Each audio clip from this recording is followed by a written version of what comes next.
Hello everyone, welcome to Nath পরিবার। আশা করি তোমরা সকলে ভালো আছো, আমিও ভালো আছি। দেখে নাও আজ আমি তোমাদের সাথে কোন রেসিপি শেয়ার করছি।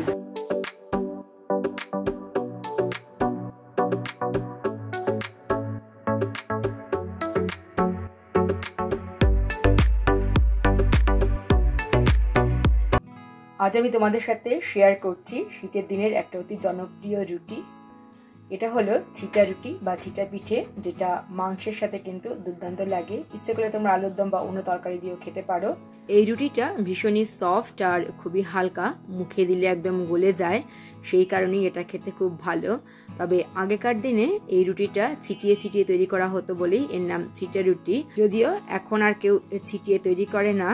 আর আমি কিভাবে এই রুটিটা তৈরি করেছি সেটা তোমাদের সাথে শেয়ার করছি। ভিডিওটা প্রথম থেকে শেষ পর্যন্ত তোমরা দেখো, আশা করি তোমাদের ভালো লাগবে। ছিটা রুটি বানানোর জন্য আমি নিয়ে নিয়েছি 1/3 কাপ চালের গুঁড়ো। এটা শুকনো চালের গুঁড়ো, যেটা বাজার থেকে কিনে আনা হয়েছে।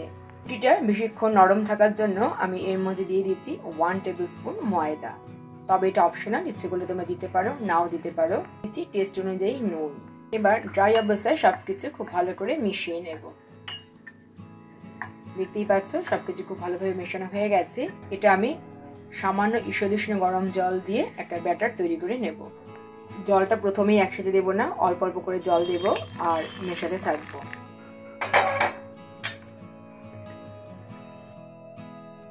দেখতেই পাচ্ছ খুব সুন্দর একটা ব্যাটার তৈরি হয়ে গেছে। এবার এর মধ্যে আমি দিয়ে দেব ডিমের সাদা অংশ, কুসুমটা বাদ দিয়ে। তবে এটা অপশনাল, ইচ্ছে করলে তোমরা দিতে পারো, নাও দিতে পারো। দিয়ে দিচ্ছি ডিমের সাদা অংশ। দিলে কি হবে বলতো, খুব সফট হবে। এবার ভালো করে ডিমের সাদা অংশটা দিলে মিশিয়ে নেব। দেখতেই পাচ্ছ খুব ভালোভাবে ডিমের সাদা অংশ দিয়ে ব্যাটারটা মেশানো হয়ে গেছে। এবার এটা আমি 10 মিনিটের জন্য ঢেকে রাখছি। 10 মিনিট পরে এলাম, ঢেকে রেখেছিলাম, দেখো এইরকম হয়েছে। একটু নেড়ে দিচ্ছি। দেখতেই পাচ্ছ ব্যাটারের কনসিস্টেন্সিটা।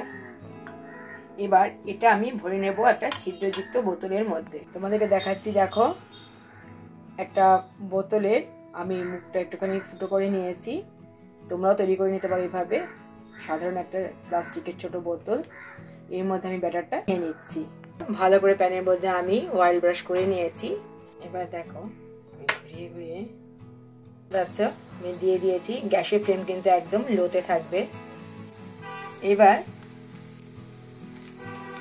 30 থেকে 40 সেকেন্ড পর দেখবে নিজে থেকেই উঠে আসছে।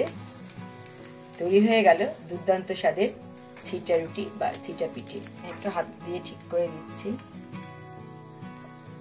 সুন্দর তৈরি হয়েছে। এবার এটা আমি একটা প্লেটের মধ্যে রেখে দিচ্ছি। ঠিক আছে, একটা প্লেটের মধ্যে আমি নিয়ে নিয়েছি ছিটা পিঠে। একটা রুটি তুলে নেওয়ার পরে আবার অয়েল ব্রাশ করে নিতে হবে, তা না হলে কড়াই গায়ে আটকে যেতে পারে। এবার আরো একটা ছিটা রুটি তৈরি করে তোমাদেরকে দেখাচ্ছি। 30 সেকেন্ড পর দেখবে নিজে থেকেই এটা উঠে আসবে। দেখতে পাচ্ছ কত সুন্দর হয়েছে। ফোল্ড করে দিচ্ছি। তৈরি হয়ে গেল দারুণ স্বাদের ছিটা রুটি বা ছিটা পিঠে।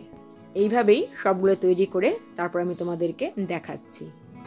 একটা প্লেটের মধ্যে আমি সার্ভ করে দিয়েছি গরম গরম ছিটা রুটি বা ছিটা পিঠে। একটা তোমাদেরকে তুলে দেখাচ্ছি, দেখো এই রকম হয়েছে। দেখতেই পাচ্ছ। এবার আমি এর সাথে দিয়ে দিলাম মাংস।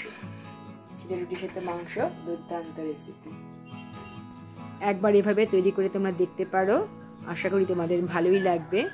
ভিডিওটা প্রথম থেকে শেষ পর্যন্ত দেখার জন্য অসংখ্য ধন্যবাদ। আশা করি আজকের রেসিপিটা সকলেরই ভালো লেগেছে। তাহলে আজ এই পর্যন্তই, দেখা হবে তোমাদের সাথে আবার নেক্সট ভিডিওতে। ততক্ষণ পর্যন্ত তোমরা সকলে ভালো থেকো, টাটা।